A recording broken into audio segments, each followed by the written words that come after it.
All right, let's dive in. Today, we're going to unpack the massive ideas from a really fascinating podcast series called the Sailor Series. It's this ambitious take that tries to reframe the entire history of money through one single powerful idea. So let's get right into it. So the whole series really hangs on this one central question. What if money isn't just paper and coins? What if it's actually a form of energy? A technology we invented to store the value of our time and our work, and then transmit it across the world, and even through generations. Let's see how that one idea changes, well, pretty much everything. To really get this concept of monetary energy, the series argues that we first have to look at physical energy. Because when you really get down to it, the story of human civilization, it's the story of mastering energy itself. The series frames human progress in a really cool way. Think about it, from the Stone Age when we first mastered fire, to the Iron Age with hydropower, and then the Steel Age, building all this incredible infrastructure. Every single leap forward was about finding smarter ways to channel and control physical energy. This constant push for more efficiency is what set the stage for our next big challenge. And what was that challenge? Well, it was figuring out how to take all that physical work and value and abstract it into something you could store and move around easily. In other words, how do you perfect monetary energy? But here's the catch. As the series points out, our search for the perfect form of monetary energy has pretty much been a history of repeated failures. It seems like every system we've ever designed has eventually shown some kind of critical, fatal flaw. For centuries, gold was our best shot. But as the series argues, it's heavy, it's a pain to verify, and once you centralize it all in vaults, it becomes super vulnerable to being controlled or just taken. So then came fiat currency, the government money we all use today.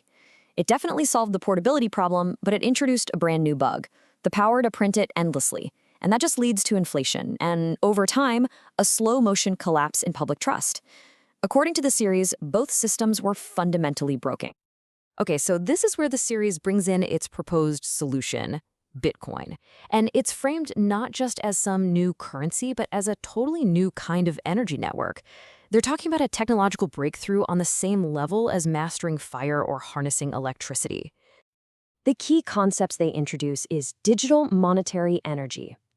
The argument is that for the first time in human history, we can move value through cyberspace almost instantly, with practically zero friction.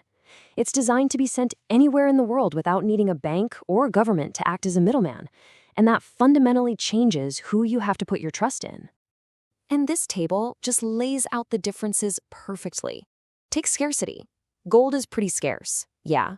Fiat is totally unlimited, but Bitcoin is presented as being absolutely scarce, with a fixed supply of 21 million that can never change. Then you look at portability and counterparty risk.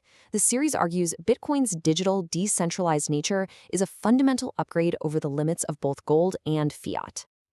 So, building on that comparison, the argument goes that Bitcoin isn't just some new tech fad. It's a direct upgrade to gold's historic role as a store of value. The goal is to be a better form of hard money, designed for the digital age. First, the series calls it harder money. Now, what does that mean? Well, with gold, if the price goes up, people are incentivized to go mine more of it. With Bitcoin, the supply is absolutely fixed by the code. No person, no government, nobody can create more, making it, according to the argument, the scarcest asset we've ever had. Second, it's smarter. Because it's just pure digital information, it's programmable. This opens up a whole universe of possibilities for financial applications and contracts that you just can't do with a physical lump of metal. Third, the series makes the case that it's stronger. This points to its security, which isn't just one thing, but multiple layers of defense.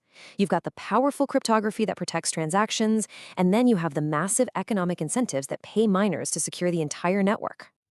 And finally, it's just faster. Value can be zipped across the globe over any border in minutes or hours. Compare that to the days or even weeks it might take to physically transport and settle a large amount of gold. It's not even a contest. So these four qualities, harder, smarter, stronger, and faster, they're all built on a foundation of a few really key advantages. According to the series, its decentralization means no single person or group can control it. Its fixed supply guarantees scarcity. Its public ledger is totally transparent, so anyone can verify everything. And its whole architecture is designed so you don't have to trust powerful middlemen with your money. This is where the series pivots from the technical side to the more philosophical. I mean, if this technology actually works as advertised, what does that mean for the future of our society, for individual freedom? One of the most powerful ideas in the whole series is this one: property rights in cyberspace. The argument is that for the first time ever, you can truly own a digital asset without asking for anyone's permission to hold it or send it. This enables what the series calls immortal sovereignty, the ability to protect your own wealth, totally independent of any corporation or any state. And to wrap it all up, the series uses this incredible analogy: Bitcoin as a form of cybernetic life. Think about it. It has no CEO, no board of directors. It's just a decentralized network that adapts, heals itself from attacks, and grows based on a simple set of rules, almost like a living organism. And that brings us to the final, really provocative question the series leaves us with. Is a decentralized, digital, and absolutely scarce asset the final form of money? Is this the end of its evolution? Or is this just the next chapter in humanity's long, long quest to perfect the storage and transmission of energy? It's a powerful idea to chew on. Thanks for joining us.